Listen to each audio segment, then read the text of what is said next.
Alhamdulillahilladzi ja'ala yaumil jum'ah wa syarrul jumadil akhir wa nawarbal qulubal mu'minin bil ma'rifah fatmannas qulubuhum bit tauhid. Asyhadu an la ilaha illallah wahdahu la syarika lah wa asyhadu anna Muhammadan abduhu wa rasuluh. Allahumma shalli wa sallim wa barik ala sayyidina Muhammad wa ala alihi wa sahbihi rasulillahi ajma'in. Amma faya ayyuhal muslimun, ittaqullah haqqa tuqatih wa la tamutunna illa wa antum muslimun. Wa qala Allah ta'ala fil Qur'anil azim wastawal qailin a'udzu billahi minasy syaithanir rajim. Bismillahirrahmanirrahim.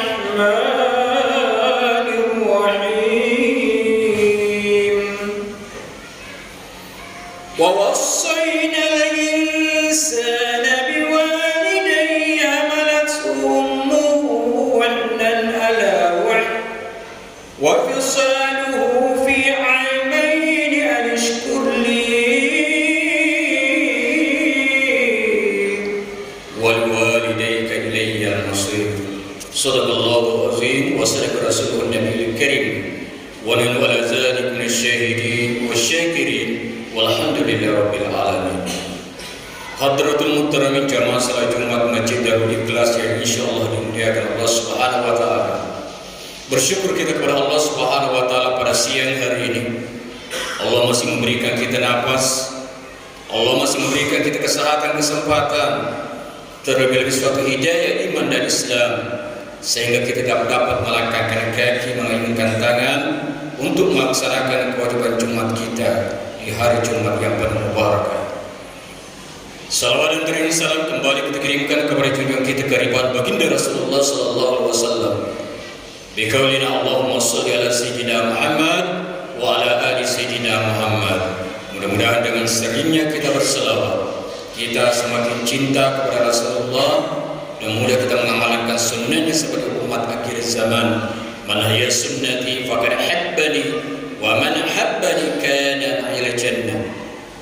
Karena barang siapa yang menjalankan sunnahku maka ia cinta kepadaku, dan barang siapa yang cinta kepadaku maka ia akan bersamaku nanti dalam surga Allah Subhanahu wa taala. Mudah-mudahan insyaallah kita bersama Rasulullah SAW surga Allah atas rahmatnya. Kemudian hati juga tidak bosan-bosannya mengingatkan wabil khusus kepada pribadi itu sendiri. Mari kita selalu tingkatkan kualitas ketakwaan kita. Takwa dalam arti hiya intisalu awamirillah wa ijtinabu sirrahu alaniyah. Melaksanakan perintah Allah, menjauh daripada segala apa-apa yang dilarang Allah Subhanahu wa taala sesuai dengan kemampuan kita. Baik itu dalam keadaan terang-terangan maupun dalam keadaan sembunyi. Jamaah Jumat yang berbahagia, sebagaimana yang dipercayakan oleh Persatuan Wali Kota Batam, tema khutbah kita pada hari Jumat yang mulia ini yakni birrul walidain di era digital.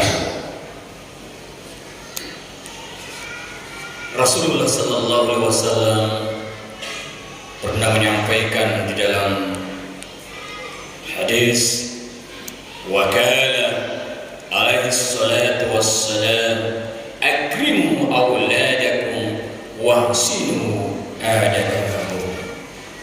Muliakanlah anak-anak kalian dan ajari mereka tata krama. Hadis riwayat Ibnu Majah. Peran dan tanggung jawab orang tua bertujuan agar supaya anaknya dapat tumbuh dan berkembang sesuai dengan usianya, mampu bersosial dan menjadi anak yang berkepribadian soleh. Menurut Jalaluddin, anak yang soleh tidak dilahirkan secara alami. Mereka memerlukan bimbingan dan pembinaan yang terarah dan terprogram secara berkesinambungan. Dan tanggung jawab terhadap itu semuanya terletak kepada kedua orang tua masing-masing. Dalam hal mendidik dan membimbing anak, hakikatnya bertumbuh pada 3 upaya. Daripada pengaruh wabil khusus zaman ini, di era digital ini terhadap kita selaku orang tua. Pengaruh digitalisasi terhadap birrul walidain yang kita bahas pada hari Jumat yang mulia ini merupakan adalah hasil perenungan kita mendalam. Seperti yang kita ketahui, pada saat teknologi dan digital semua berkembang yang sangat pesat, hampir semua kalangan usia memiliki handphone yang terkoneksi daripada internet. Telepon pintar ini dapat menghubungkan informasi atau akses dunia digital di seluruh penjuru dunia dalam hitungan detik. Jamaah Jumat yang dimuliakan Allah Subhanahu wa taala. Hal tersebut tentunya memudahkan banyak hal. Tapi di sisi lain, penggunaan teknologi juga memiliki dampak positif dan negatif, tergantung kepada kebijakan pemakainya. Akses teknologi yang berkembang begitu besar sangat berpengaruh dalam segala hal, baik perekonomian, keagamaan, pendidikan, muamalah, dan masih banyak lagi. Pelaku penggunaan teknologi saat ini didominasi oleh generasi milenial, generasi bagaimana dia memahami peradaban saat sekarang ini.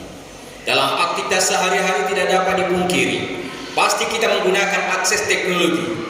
Terlebih pada saat situasi pada saat sekarang ini yang mengharuskan untuk mengurangi kontak daripada fisik kita secara langsung. Walaupun kita ketahui bersama bahwa virus corona sudah tidak ada, namun yang namanya penyakit pasti ada selalu dalam kehidupan kita. Lalu bagaimana hubungannya dengan digitalisasi terhadap birrul walidain? Sebagai orang tua sendiri, maknanya adalah etika dalam Islam yang menunjukkan kepada tindakan berbakti kepada orang tua. Berbakti kepada orang tua dapat berupa berkata sopan, bersikap tawadu, tidak berdebat ataupun meninggikan suara ketika kita berbicara kepada mereka, menjaga kehormatan mereka, meringankan pekerjaannya dan membantu urusan-urusan lainnya. Maka dari itu sebagaimana yang hati bacakan tadi di awal khutbah dalam surah Luqman ayat 14, wa wasainal insana biwalidayhi hamalatuhu wahnan ala wahn. Dan kami, kata Allah, memerintahkan kepada manusia untuk berbakti kepada orang tua mereka. Ibu yang telah mengandung dalam keadaan lemah dan menyapitnya dalam 2 tahun. Wa fisalu fi aimin. Anishkurli, bersyukurlah kalian kepada wali walidaika dan kepada orang tua. Ilaihil masir, karena hanya kepada Aku, kata Allah, engkau akan kembali. Namun jamaah Jumat yang berbahagia, di setiap konflik pasti ada solusinya. Karena setiap ada usaha pasti ada jalan. Kita bisa bagaimana memulai sesuatu dengan sesuatu niat yang selalu kita luruskan, niat yang selalu kita yang baik. Penggunaan akses teknologi juga dapat kita manfaatkan sebagai sarana dakwah. Bagaimana kita selalu berbakti kepada orang tua kita. Ketika orang tua kita sudah tidak ada, maka kita bagaimana berbakti kepada saudara-saudaranya. Hadirin sidang jamaah rahimakumullah. Namun di sisi lain yang kita takutkan dari digitalisasi adalah penggunaan yang berlebihan dan kurang bisa memanfaatkan dengan baik sehingga menimbulkan dampak yang negatif. Digitalisasi lain daripada negatif terhadap kerusakan akhlak yang disebabkan penggunaan yang berlebihan dan tidak bisa mengendalikan dengan bijak. Di sini perlu kita kaji pengaruh digitalisasi terhadap birrul walidain. Contoh kecilnya seperti seorang anak yang berada di rumah dan diberi tugas oleh orang tua tetapi tidak dilaksanakannya dengan baik karena masih fokus bermain gawai atau game lainnya. Bahkan lebih parahnya lagi, seseorang yang terlalu larut dan hidup di dunia maya digital membuat mereka melupakan tanggung jawab di dunia nyata. Ketika diberi tugas atau dinasihati orang tua, mereka malah mengabaikan bahkan melawan. Mirisnya lagi, karena terlalu fokus dengan bagaimana keadaan dunia maya, bagaimana keadaan sosmednya, mereka sampai teledor dengan keadaan orang tua. Miris sekali jamaah yang dimuliakan Allah Subhanahu wa taala. Sebagai seorang anak, kita bisa memilah prioritas mana tanggung jawab yang perlu didahulukan, dan bisa memulai mengurangi dan mengantisipasi sedikit demi sedikit pengaruh digitalisasi yang dapat menimbulkan efek negatif dalam kehidupan sehari-hari. Kemudian semoga bisa melakukan hal-hal yang lebih baik dalam menggunakan dunia teknologi dengan istiqamah dalam kehidupan sehari-hari, dengan mempergunakannya dengan berbagai ilmu agama di sana, sarana-sarana dakwah. Maka dari itu perlu beberapa cara bagaimana mendidik anak di era digital saat ini. Yang pertama, membangun komunikasi dua arah. Bisa menjadi cara mendidik anak di era digital. Komunikasi adalah hal penting untuk mengetahui keinginan satu sama lain. Bukan sekadar melarang anak saja, tetapi orang tua juga mesti menjadi pendengar yang baik dan memberikan solusi atas permasalahan yang sedang dialami sang anak. Bisa anak terlihat mengakses konten dewasa yang di internet, orang tua harus melarang hal tersebut. Namun saat menyampaikan larangan tersebut, orang tua harus menyampaikan secara halus dan mudah dipahami oleh seorang anak. Sebelum memperoleh anak memegang daripada handphone itu, alangkah bijaksananya kita sebagai orang tua mengomunikasikan kepada sang anak mengenai hal-hal yang boleh dan tidak boleh dilihat. Tentunya hal ini membutuhkan komunikasi dua arah yang baik. Itu hal yang pertama. Hal yang kedua adalah berikan batasan waktu penggunaan gawai agar anak tetap terkontrol saat bermain internet. Orang tua perlu membatasi waktunya. Umumnya durasi yang dianjurkan bagi anak yaitu 2 jam per hari. Meskipun begitu, menjadi pengecualian ketika bagaimana anak-anak memang butuh dari pelajaran sesuai dengan pelajaran daripada sekolahnya. Hal yang ketiga atau hal yang terakhir adalah temani anak bermain di internet itu. Cara mendidik anak di era digital selanjutnya dengan langsung memantau aktivitas mereka saat bermain. Memang tidak semua orang tua bisa hadir setiap saat selama 24 jam.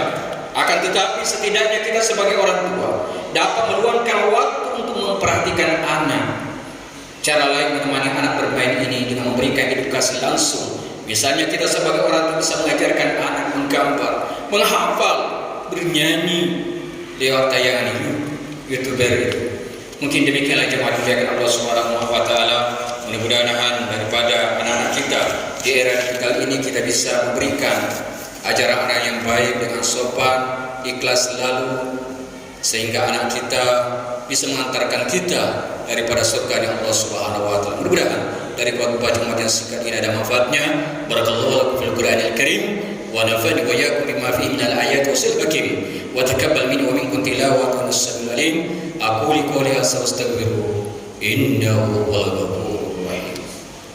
Allahumma salli wa sallim wa zid wa na'im wa tafaddal wa barik bi jalalika wa kamalika ala sayyidi ibadi wa asrafu ibadi sayyidil arabi wal ajam wa imami taibata wal haram sayyidina wa maulana Muhammad wa ala alihi wa sahbihi wa sallim wa radiyallahu tabaraka wa ta'ala an kulli sahabati rasulillahi ajma'in. Alhamdulillah hamdan katsiran kama amara irgaman liman jahada wa kafar wa asyhadu anna Muhammadan mab'uus rahmatan lil alamin al khalaiq wal bashar. Allahumma shalli wa sallim wa barik ala sayyidina wa maulana Muhammad wa ala alihi wa sahbihi rasulillahi ajma'in, amma ba'd. Fa ya ayyuhal muslimun ittaqullaha haqqa tuqatih wa la tamutunna illa wa antum muslimun. Inna Allah amarakum badafi bi nafsi wa thanna bi malaikati bi kursi fa qala ta'ala mubira wa amira inna Allah wa malaikatahu yusalluna 'alan nabi ya ayyuhallazina amanu sallu 'alaihi wa sallimu taslima. Wardallahu anil rasyidin Abi Bakar wa Umar Utsman wa Ali wa sahabatu tabi'in wal ulama insyaallah ta'ala bi rahmatillah wa karamatihi minal aminin. Amin ya Allah, amin ya rabbal alamin. اللهم اغفر للمؤمنين والمؤمنات والمسلمين والمسلمات الأحياء منهم والأموات إنك سميع كريم مجيب الدعوات يا قاضي الحاجات. ربنا هب لنا من أزواجنا وذرياتنا قرة أعين واجعلنا للمتقين إماما. اللهم اغفر لنا ذنوبنا ولوالدينا وارحمهم كما ربونا صغارا ولجدنا ولجداتنا ولمشائخنا ولعزازاتنا والحاضرين والغائبين ولجميع المؤمنين والمؤمنات والمسلمين والمسلمات الأحياء منهم والأموات إنك على كل شيء قدير. اللهم ربنا آتنا في الدنيا حسنة وفي الآخرة حسنة وقنا عذاب النار ورجعنا مع الأبرار يا عزيز يا غفار يا رب العالمين. عباد الله إن الله يأمركم بالعدل والإحسان وإيتاء ذي القربى وينهى عن الفحشاء والمنكر والبغي يعظكم لعلكم تذكرون ولذكر الله أكبر والله يعلم ما تصنعون. إقام الصلاة.